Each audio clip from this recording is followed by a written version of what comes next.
You are listening to Leading the Factory Forward with your host, Lynn. We share interviews with manufacturing experts and strategies for embracing the digital future, recruiting a new workforce, finding new business. Lynn is an advanced manufacturing strategist and leadership consultant who is on a mission to show manufacturing leaders how to improve their current operations while preparing for a digital future. And here's your host, Lynn Friest. So welcome to this episode of Leading the Factory Forward.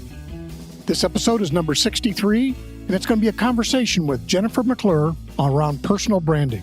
Again, in my podcast, our goal is to help you create a compelling future for yourself, your teams, and your organization.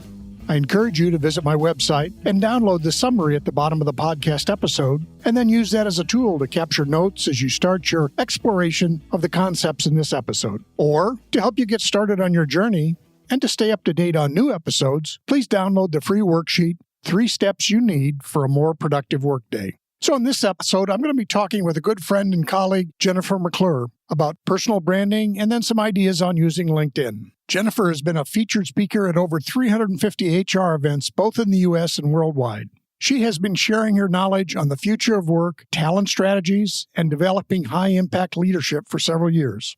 With her knowledge on both sides of the hiring and talent development process, she will share some of the journey that she has taken, and then what are the key ideas to consider when developing your brand and how you can most effectively share your story in today's marketplace. So, please join me in listening to what Jennifer has to share and how it might help you create the next step ahead in your journey. Welcome, Jennifer. Glad to have you with us today. Appreciate your opportunity for you to share with my audience of silver entrepreneurs or people starting their next adventure, however that might be. So, could you tell us a little about yourself and the interesting work that you're up to? Absolutely. Well, I'm honored to be here with you today. I'm Jennifer McClure, and I am the CEO of my own company. So it's always interesting to call yourself the CEO of a company of one, but I'm the boss of me.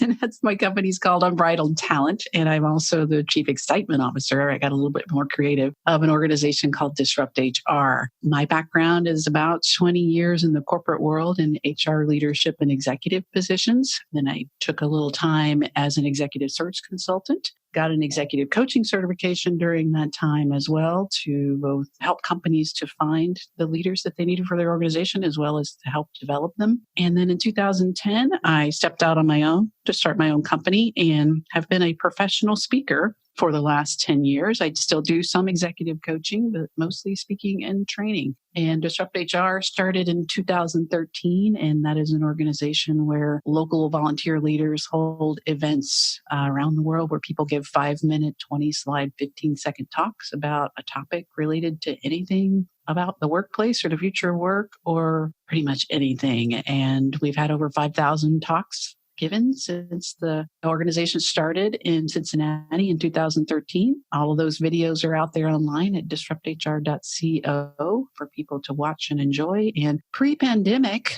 we had 157 licensed cities in 37 countries. And I guess we still have those, just nobody's holding events. Great. So in terms of our audience with the silver entrepreneur and the people who are starting the next act in their career, like yourself, becoming a company of one in many cases, what are some of your top things come to mind for you as far as branding? Now that if I'm stepping out on my own, I'm not defined by my job title, I'm not defined by my company. What are some of the things they should consider about branding themselves? Yeah, I think, I went through this myself. As I said, almost 20 years in the corporate world, didn't really do anything, even though I knew it was probably wise to do that. I left my last corporate role in late 2005. So yes, the internet was around, but we weren't really using it certainly like we are today, or at least I wasn't. And I wasn't a networker. I was not somebody who would leave the confines of the workplace to go out and go to a professional association meeting or to meet people for coffee or lunch. I am an introvert, which is no excuse, but I used that as an excuse and felt like, and of course I did have a lot to do, but I did really nothing to kind of set myself up for future success or to even get another job if that was what I was looking for. So the company that I worked for, we sold the company, which was the goal, and I joined a new executive team to do that. And even the CEO of the organization had told me after we sold the company and I stayed another 9 months or so, he said, Jennifer, you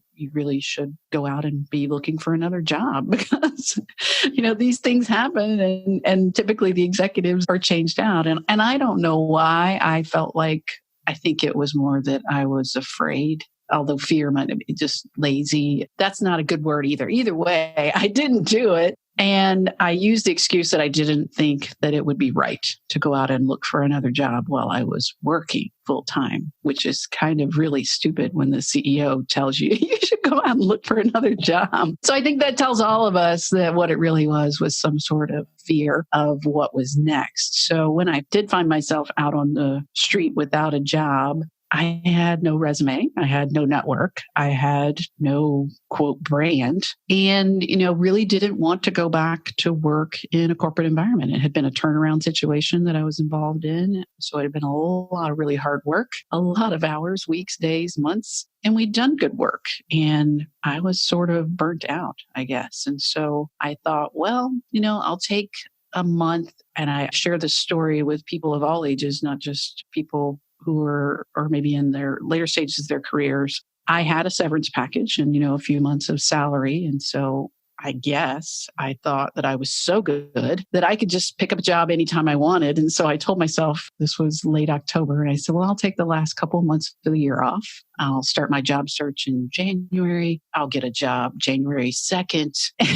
And then I'll just double dip and have money coming from all sides, for a few months. And so I didn't change, my lifestyle or my spending habits. And I just rode horses and, probably did need a break, but I shouldn't have approached it such a way. During that time, I just came across an email from a friend sharing something about a company that I had not heard of and went to their website, and they had a career coach that was part of their team. It was an executive search organization. And I'd never heard of a career coach, never met a career coach. And I told myself that I wanted a career coach to help me. My secret plan is that I thought I was going to go ahead and start my own business. And I wanted that career coach to go, oh my gosh, you would be perfect to start your own business. You should do this, girl. And so I called the CEO of the company that I had left. And I said, it's in my employment agreement to have outplacement, which I had not started yet. And I said, I would rather have a career coach. And, I made a big pitch. I said, it's a little bit cheaper. And I think, just more individualized attention. He's like, whatever you want, want to help you be successful. So I engaged this career coach to start last couple of weeks of December so that I could, be prepared to fly out of the nest in January. And that was probably one of the best decisions that I made in a time when I wasn't making some good decisions, because right away he was able to help me see that I was not really prepared to either go back to a job in the corporate world or to start my own business or to do anything really, because I'd not taken any time myself to think about what my skills were, what my talents were, what I was best at. I'd only had 3 jobs and I'd, done pretty well in those and had probably interviewed maybe 5 times in my life for a job. So, it was just really coming out of the workplace, thinking about possibilities, but not preparing myself really for any of those. So we started doing the work of creating a resume, which I would have told you before engaging a career coach that I could have done myself because I'd read so many resumes, obviously. I had interviewed thousands of people. What became really clear is that even though you know what a good resume looks like, it doesn't necessarily mean you can write your own well. Because, and I've seen this with other people that I've worked with since then, we're all so attached to our histories. Well, I did these 137 things just this last week, and they all need to go on my resume, all of them. So that's why you see people that end up with 5-page resumes or even 3-page resumes. That when I came back with my first attempt at a resume, it was 3 pages. I had used 8-point font, and I changed the margins to like 1/4 of an inch. Because I was like, this all has to fit on here. It just has to. And then, of course, the first thing he said when he looked at it, he's like, it's a little dense, So again, working with somebody objectively, even if that's your area of expertise, I think that's good advice for any of us. When you're really close to something, you're probably not the best evaluator of your skill set. So whether it's personal branding or setting yourself up for success, I think it's helpful to get outside help, whether that's a coach, a consultant, someone to help you. And of course, later on in the story, I get to where maybe I was doing some career coaching with people. And obviously, one of the first things for people who are out of work or even transitioning is that they don't think they can afford it. I don't have the money. I don't have a job. And my response to them was always, if you got a job, let's look at what your salary is that you're shooting for. So let's just pick a round number and say $120,000 a year, because that's easy math for me. So if you make $10,000 a month and a career coach costs you $5,000, if you got a job 2 weeks faster, then your career coach paid for itself. And you're much, much more likely to get a job quicker, faster, if you have someone helping you through that process. So it's like any other investment. Invest in yourself to get quicker results. So another part of that coaching process was that I had to go out and start networking. And I didn't feel like I knew anyone, which was probably sort of true. Again, remember, I'd kind of stayed inside the confines of where I worked and had not done any networking. So I had to go on the remedial plan. He gave me 3 names of prior clients of his and also the owner of the recruiting firm, which was where he had an office in their recruiting firm. And so I started with those 3 people. And, again, I'm introverted, but I'm also goal oriented. So he gave me the goal of every person that I talked to build enough rapport with them that they would be willing to give me 3 more names of people in their network that they'd suggest that I meet with. So I think that was also magical and can be helpful to people who are considering a transition. I wasn't out asking people for a job. I wasn't out asking people to help me find a job.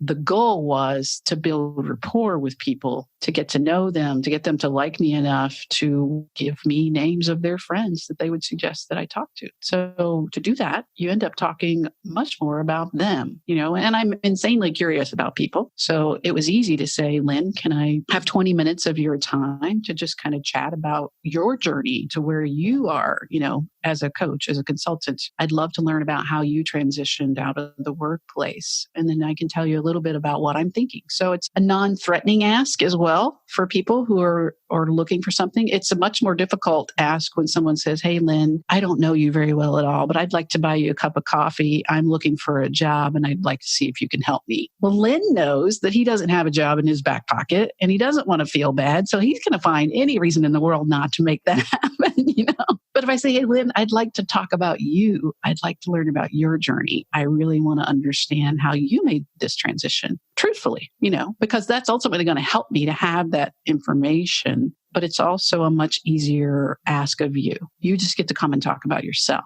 And then after 20 minutes or 18 minutes of talking about yourself, I say, well, thanks for sharing all that with me. Here's a little bit about what I'm thinking while I'm in this period of transition. I'm considering, either going back into a role as a human resources leader. I've also considered, going to work for myself. Is there anything that you would suggest that I look at, any people that you'd suggest that I meet, any organizations you suggest that I connect with, resources that you would suggest that I look into to do those things? So again, it's an easy ask. Oh, well, you should join the Greater Cincinnati HR Association network. You should connect with the venture capital group. The suggestions then are easy because, again, it's not, I'm looking for a job. Do you know of anybody that's hiring? And then you end that conversation with, it's been wonderful to talk with you. You've been so helpful to me today. I'm really, during this period of time, looking forward to chatting with more people. Is there anyone in your network like yourself that you'd suggest that I connect with? So that's a nice, easy flow to get people to give you referrals, to keep that networking going. And for me, I got such great advice in those meetings. And a lot of people, even though I would ask for 20 minutes of their time, and I didn't ask to buy them a cup of coffee, I would offer to come to their office. Because again, it's a cup of coffee is an hour and a half, 2-hour commitment for anybody because you got to travel there. You got to sit, talk with somebody. It's never 20 minutes, But if I say, can I, have 20 minutes, I'd be happy to swing by your office or meet wherever is convenient for you. They would more often than not give me more than 20 minutes, but I was clear that I would, at the 18-minute mark or so, I would say, I want to be respectful of your time. I asked for 20 minutes and we're almost done. And then sometimes they'd say, keep going. I can have plenty of time to chat with you. But a lot of people gave me really great advice and they did keep the referrals going. And again, so the goal for me was just get 3 names, not come out of there with the job. And a lot of people were really helpful and said, don't start your own business yet. You're not ready. you don't have any kind of real clarity around what you would do. You've never done business development of any kind, and you need to get out there and learn those things. And also, you don't really have a marketing plan.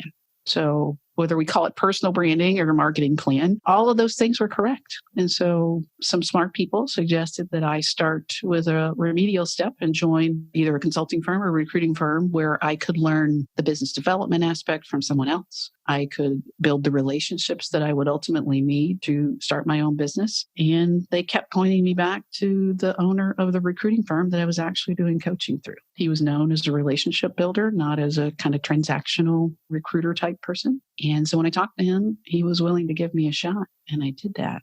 And so then it kind of, I know I've talked and shared a lot of my story, but, I think that's helpful for people. For me, it was a transition from the corporate world to the unknown with a thought of starting my own business, but smarter people than me gave me great advice that I wasn't ready. And then I took the job as an executive recruiter where I had to develop my own business. I had to build relationships to get clients to trust me to pay, 30% of an executive salary up front, to help them find the talent that they needed. So that's a real relationship build there. You've got to build a lot of trust and rapport. And I had to build a brand for myself because you have to become known. You can develop some business by going out and meeting with people and building relationships. But more and more in today's world, people are looking online. They Google things. They connect with people on LinkedIn. They ask their network for referrals. So you have to build a brand, whether you're in some sort of business where you're responsible for developing your own business or if you're starting your own business. So I had to really think about, and that's when I really became interested in personal branding, which it was kind of the timing where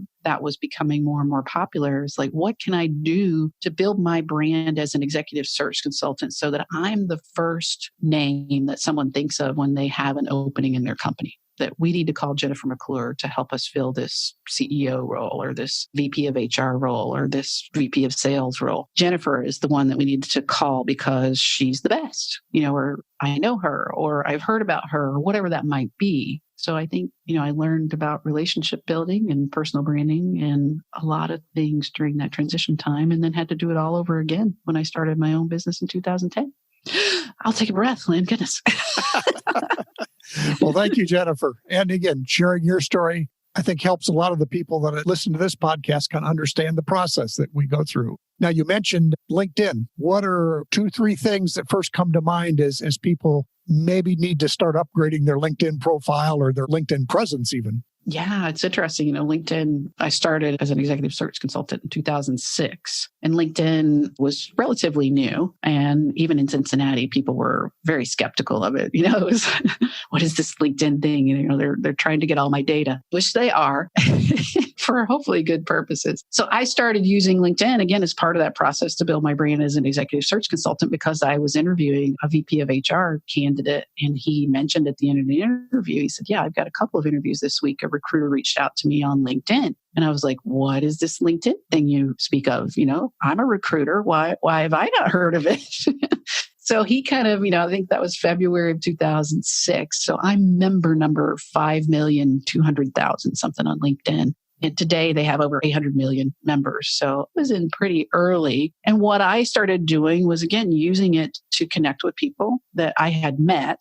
That was early days when you had to have their email address to be able to connect with them. And it was able to kind of, look at that on LinkedIn and say, these 200 and something people are people that I know, that I trust, that I can refer people to. And that was what LinkedIn was originally designed to be, that you could just have a digital collection of your network. Then those people could see, hey, Jennifer knows Lynn and I want to meet Lynn. Jennifer, would you introduce me to Lynn? And I think that concept was wonderful, but obviously now it's blown up and I have 20,000 something connections. And somebody asked me, can you refer me to so-and-so? It's a 99% chance that I don't know them. So how can you use it today as it's evolved? It is that personal branding platform first and foremost. I think too many people still look at it as I only need a LinkedIn profile if I'm looking for a job. And it's just not the case. Every day when I get up and come to work and open my laptop, there are already 3 things at least that are open on, tabs on my browser, my email inbox, my calendar, and LinkedIn, because I'm using it constantly throughout the day. If I see your name in an article, I look up your LinkedIn profile. If I'm interviewing you for my podcast, you send me a bio and all that stuff, but I look at your LinkedIn profile. When I was a recruiter, I certainly looked at your LinkedIn profile if you sent me a resume. But I'd also look at the LinkedIn profiles at the companies that I was working with. Who am I working with before I go in to meet with them? I think people, maybe don't use it as much as I do in terms of I'm just looking in LinkedIn all day at people's backgrounds and profiles to learn more about them for various reasons. But it is a place where if people come to your profile and it's not completely filled out, you don't have much information there. Maybe you don't have, it's become, you have to have at least 500 connections to be considered legit so that it says 500 plus. Because if you have 102 connections these days, people are like, who is this noob? And that's unfortunate because, nobody really knows 500 people, but building it out, filling out the background information, making sure that you're connecting with, not just to get 500 connections, but at least try to, be intentional about who you're connecting with. And ideally put a personalized connection note on there if you are connecting with people, because some people won't accept an invitation if it doesn't have a personal note. But it's important, I think, for people to understand that that really is your website.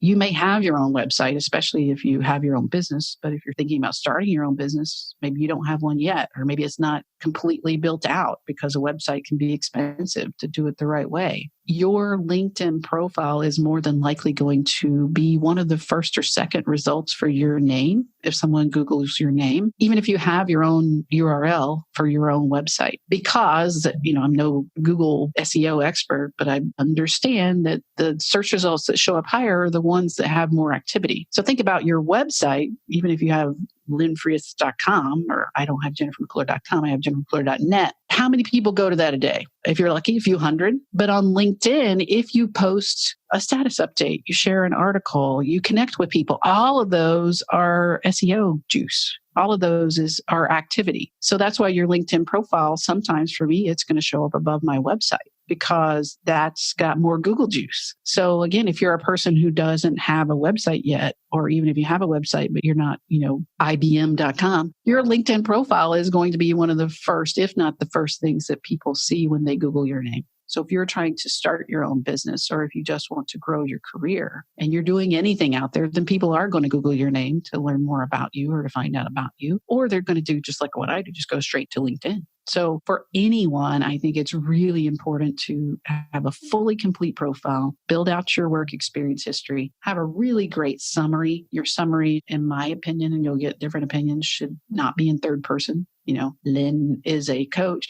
I'd rather see I am a coach who likes to work with entrepreneurs, new entrepreneurs who are looking to start that next phase of their journey. That will draw me in much more than Lynn worked at XYZ company for 47 years and, did these 12 things. I call it kind of your marketing brochure. Back in the day, maybe you had salespeople that came to visit you and they always came in with their little trifold brochures with colors and pictures and marketing speak. That's your opportunity on LinkedIn. You can add video to your profile. You can add images to your profile. You can add presentations to your profile. You can add articles to your profile. You can do a lot of things to really build out your brochure. And that summary, you get enough characters to really tell a good story about yourself and draw people into why they would either want to connect with you or do business with you or hire you. And finally, it's really, really important to have a great headline, because that's often the first or only thing people will see when they're searching LinkedIn is your headline. So back in the day when I was recruiting, if I'm recruiting for an engineering manager and I go to LinkedIn and I do some sort of, Boolean search for engineering managers, which good recruiters know how to really narrow the field, I'm going to see, just like you do when you go to Google, when I get my search results back, I'm going to see, the first page is going to have 10 search results on it. And if I see 9 of them that say engineering manager at, because that's the default, your job title and your company name. But then I see one that says, I like building things that make the world better. Instead of engineering manager at, I'm going to be like, I'm going to click on that girl, because I'm more interested in somebody who wants to build things and make things better, so something that get more granular with your tagline, but that tagline is going to draw people to your profile. And they've done heat map studies where they look at the eyes, where do your eyes go on LinkedIn profiles when you look at them? The first thing that people go to is the profile photo. And then I believe the second thing is the headline. So, that's what people are looking at. Have a friendly, approachable profile photo, a picture of just you, not you and your dog, certainly not you. I've seen so many. I have a collection. I used to do LinkedIn training for students and universities. And I have a collection of LinkedIn profiles, photos that are, from worst to best. One of them is a woman that obviously was sitting down in a chair and multiple people and the person standing behind her had their hands on her shoulders, and she cropped everyone out and just had a square around, her face and her shoulders. So she's got this face and two hands on her shoulders. And I'm like, no, anybody can do better than that today with an iPhone in front of a blank wall, and it doesn't have to be that boring, but not you and your dog, not you and your spouse. A good, friendly, approachable profile photo dressed for the job that you want. Don't have to wear a suit if you're going to be an ag consultant, If you're an ag consultant, I'd love to see you on a farm in your profile photo, So dress for the job that you want, have a nice close-up headshot, maybe a hint of a smile or whatever looks pleasant for you, because that's what's going to draw people in. As you talked, Jennifer, I remembered, you and I have both worked with Mike Kim and some other people where we kind of learned the idea that the About Me section is not really about me. And I think you kind of described that I think when we think of LinkedIn traditionally, we think of the resume and a list of accomplishments and job titles. And really, as you've said, this really has to be about what value you're going to offer to potential people that you want to meet with. Yeah. And also, you've heard for years, probably the adage that recruiters look at your resume for 6 seconds or something like that, which is true because I've recruited and hired thousands of people. I know what I'm looking for. And on a resume, I'm like, okay, your name, where are you located? Because usually that's important. If you're in California and I'm in Cincinnati, right away, we're going to be talking about, potential relocation. So where you're located is usually on your resume, something I look at. And then if I'm looking for a CFO, then first job, I want to see that you're a CFO or something equivalent. So it's like, boom, boom, boom. If those things don't necessarily match up, it's unfortunate, but you're probably not going to get, much review beyond there. Not the same on LinkedIn. Again, I'm looking at when I go to LinkedIn, I'm like, the eye is drawn to the photo of you. Your headline will either draw me in or repel me or bore me. And then when I look at your summary, if I've gotten that far, then I want to know more about you. I don't want to read your resume because resumes are boring. So even under your work experience, yes, that summary section, it should just be a nice summary profile of who you are, what you bring to the world, who you help. As you said, it's more about what value you can add to other people. But even under your work experience, don't just list, was responsible for, led a team of. I go back to the same with the resumes. On a resume, I'm scanning a resume and my eyes looking for numbers because numbers are attached to achievements. So increased performance by 78%, reduced expenses by 50%. I don't want to see necessarily those bullet points, but I'd like to, get some version of that under your work experience of just a quick hit of what was better about the place where you worked after you left. What did you achieve while you were there that when you left, it was different? It's probably not going to be reduced expenses by 25%. It's going to be, I want to know how you impacted the world where you worked because it's a summary opportunity, not a bullet point opportunity. Great. Well, any other thoughts? You've given us some great ideas on your journey and what people starting their next chapter should look at and some great ideas here on LinkedIn. Any other final thoughts for people starting to launch off into their own company of one? Yeah, I think for anybody launching off their own company of one, you absolutely need to take the idea of whether you call it personal branding, and I don't like that phrase either, but call it marketing, for yourself.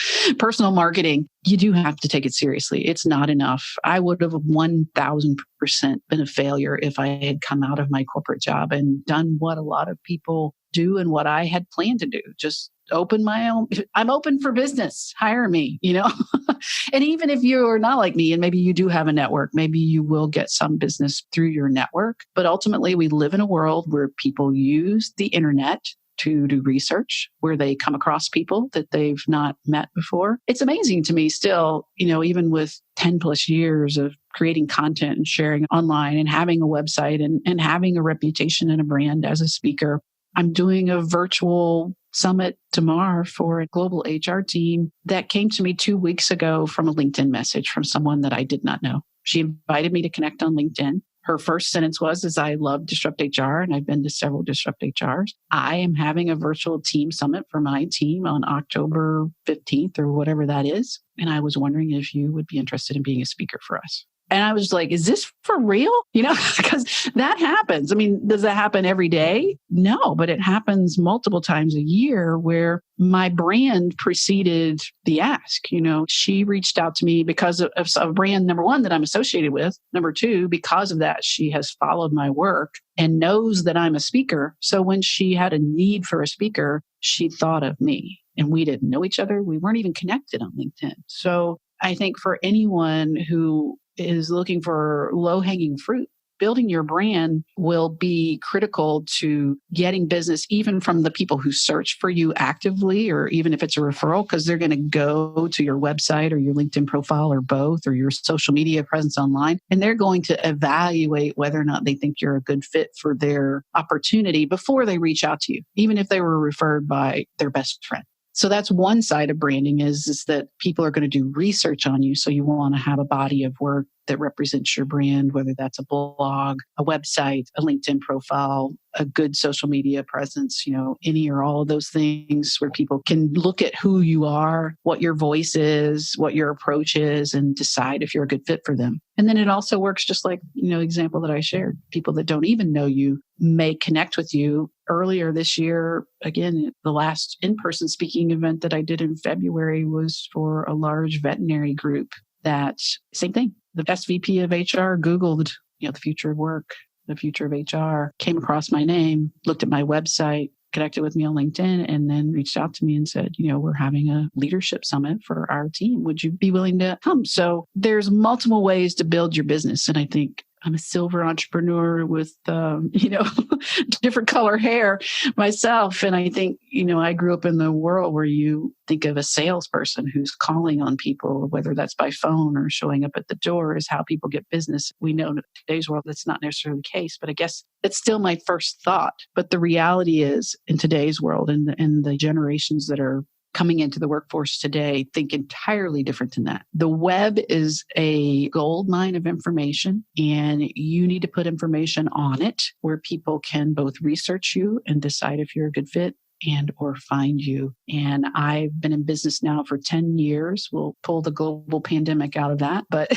I've been in business for myself for 10 years, and I have never advertised, never paid $1 for any kind of advertising or marketing or hired a consultant to market my business. All of my business, whether it was speaking, coaching, consulting, writing, any of those things came to me because of my presence. First online, then through starting to do work and getting people to refer me or people who'd seen me or worked with me. Then, it became more and more about referrals or people who'd been in an audience where I'd spoken. But initially, it all came to me because I was blogging, because I was on social media sharing content in the areas that I was interested in: leadership, talent strategy, personal branding, and building that kind of community of people who are also interested in those things. And it's like you hear the stories all the time. I connected with somebody in 2003 who in 2009 was, in charge of the leadership conference for their company. And they said, Jennifer McClure, because they followed me for 9 years, not because of anything that I did to cold call them or to market my services. I was just sharing for free, a lot of times, information that I know. So, if someone is interested in kind of building out their personal brand, I do have a free download. It is a workbook, actually, that you can kind of go through some exercises to build out your brand, that then you could take your personal brand statement and information to maybe build out your LinkedIn profile or even add to your website. And you can find that at jennifermcclure.net/PB workbook. And I'm sure Lynn will drop that in the show notes as well, but that'll get you a free personal brand workbook that you can build that out. And if you are a speaker, on my website at jennifermcclure.net, over on the right-hand side of the blog, you can see there is a download for 10 tips to build your brand and land gigs as a speaker, which is really about building your brand on LinkedIn, your website, et cetera. So whether you want to be a speaker or not, that might also be a good resource for you. Yeah. Well, thank you, Jennifer. And just personally, I never thought I wanted to be a speaker, but instead I'm a podcaster. So it's all the same, Lynn. Well, Jennifer, thank you so much for sharing this great set of insights with us. I really appreciate that. And yes, we will have the links to those resources and to Jennifer's website. So again, thank you, Jennifer. We appreciate your time and all your great information. All right. Thank you. Again, my thanks to Jennifer for sharing her experience with us. As a quick recap, we talked about her journey and how that might give you some ideas, her thoughts on using LinkedIn, some ideas on the modern resume, and then some thoughts about how to build your own network. So what's up next? We're going to continue a mix of solo episodes and interviews with experts, some in manufacturing, but also some in areas that can help you build your business. Also, in the later episodes of each month, I'll continue sharing my thoughts and ideas on becoming a silver entrepreneur and how silver talent might be able to help you in your business. In our next episode, we're going to be talking with Jonathan Milligan about his brand new book, Your Message Matters: How to Rise Above the Noise and Get Paid for What You Know. Again, this will be mainly for entrepreneurs, but it will also be for small business people. I think you'll find some interesting ideas there too. And as always, I encourage you to visit my website and download the summary at the bottom of the podcast episode as you start your exploration of this episode. And to help you get started on your journey in general and to stay up to date on new episodes, please download the free worksheet, 3 Steps You Need for a More Productive Workday. Thanks for listening.